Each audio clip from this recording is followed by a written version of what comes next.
अस्सलाम वालेकुम Pakistan, this is Maria Hashmi, you watching my YouTube channel.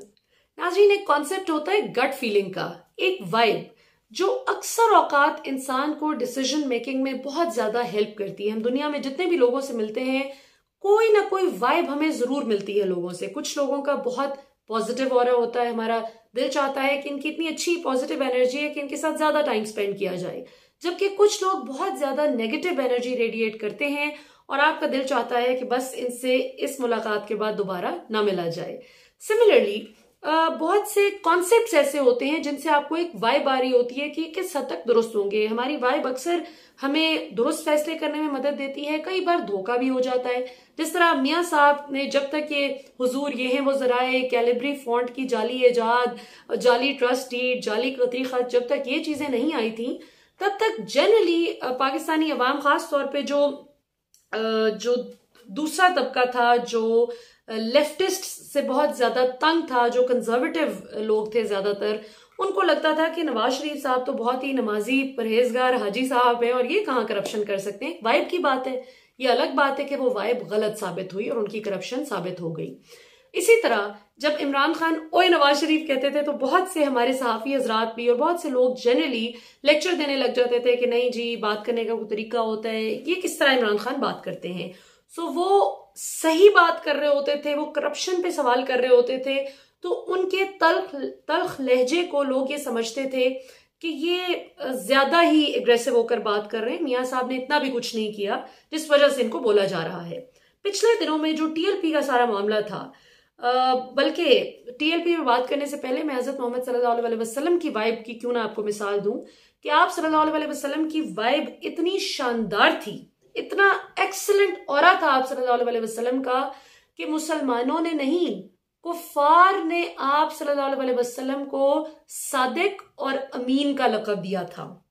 कि ये शख्स सच बोलता है और इस शख्स के पास जितनी हमारी अमानतें महफूज हैं वो और किसी के पास भी नहीं। तो ये आप सल्लल्लाहु अलैहि वसल्लम का ऑरा था, जिसको फिर आप सल्लल्लाहु अलैहि वसल्लम के दयानतदार और सच्चे बिहेवियर ने साबित भी किया कि लोगों का ऑरा, जो लोग आप सल्लल्लाहु अलैहि वसल्लम से वाइब ले रहे थे, वो 100% दुरुस्त थी।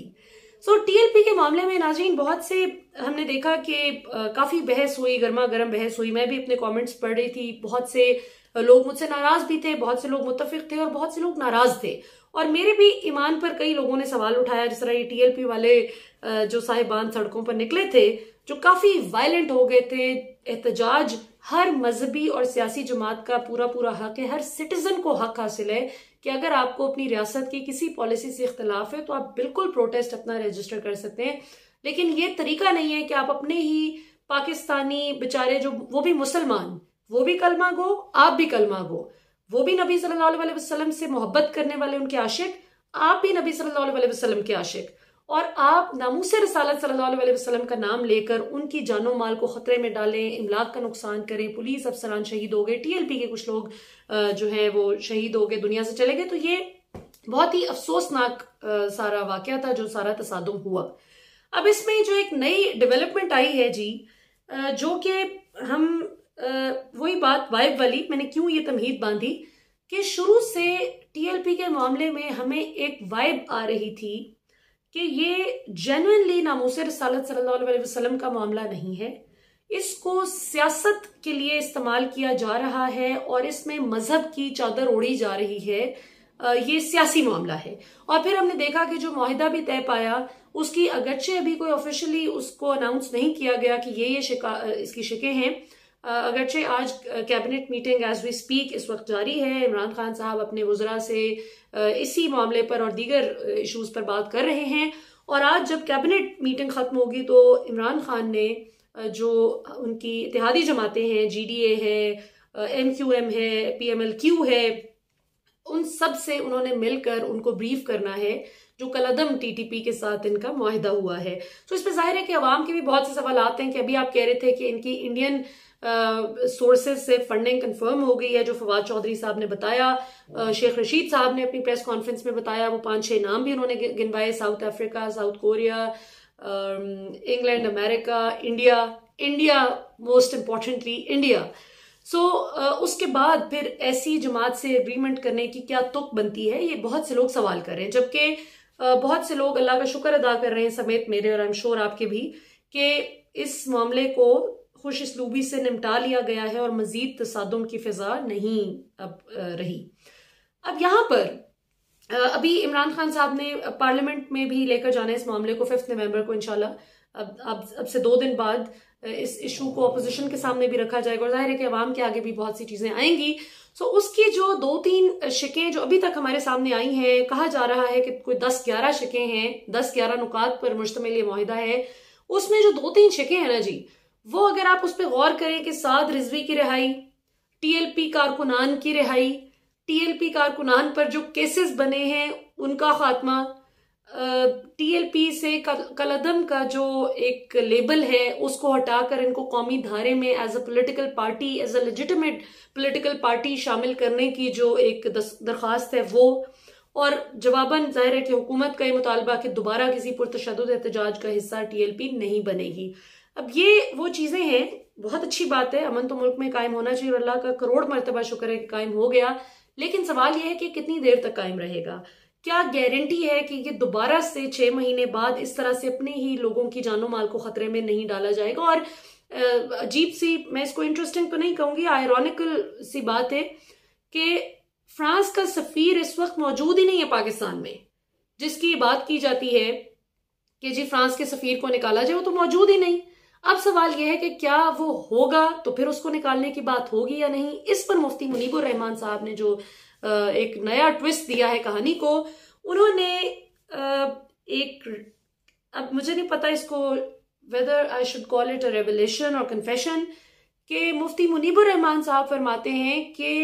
फ्रांस के सफीर को तो वापस फ्रांस भेजने का मुतालबा था ही नहीं टीएलपी का। ये तो पता नहीं किसने गलत खबर उड़ा दी है, ये तो बिल्कुल अफवाहें बेबुनियाद है, ये तो मुतालबा ही नहीं था टीएलपी का। तो अब सवाल फिर ये पैदा होता है कि अगर टीएलपी का ये मुतालबा नहीं था, जो कि घर घर जितने भी टीएलपी के सपोर्टर्स मुझे सुन रहे हैं, टीएलपी के सपोर्टर्स जो भी, मतलब जाहिर है जब आप नामूसे रिसालत सल्लल्लाहु अलैहि वसल्लम का नाम लेंगे तो उसमें जिसको नहीं भी इशू का पता वो भी जाहिर है कि उठ खड़ा होगा। सो इसका ही मतलब है कि मुआहिदे में भी अगर इसका जिक्र नहीं है,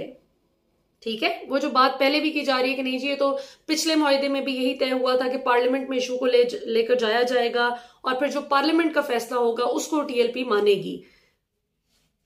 ऑनेस्टली स्पीकिंग, पार्लियामेंट में ये ले भी जाते, अव्वल तो हुकूमत को ऐसा कोई मुआहिदा करना ही नहीं चाहिए था जो पूरा नहीं कर सकते, लेकिन अगर बिल फर्ज वो ले भी जाते इस इशू को पार्लियामेंट में, तो जो लोग इसकी मुखालफत करते, इसलिए नहीं कि उन्हें नबी सल्लल्लाहु अलैहि वसल्लम से मोहब्बत नहीं है,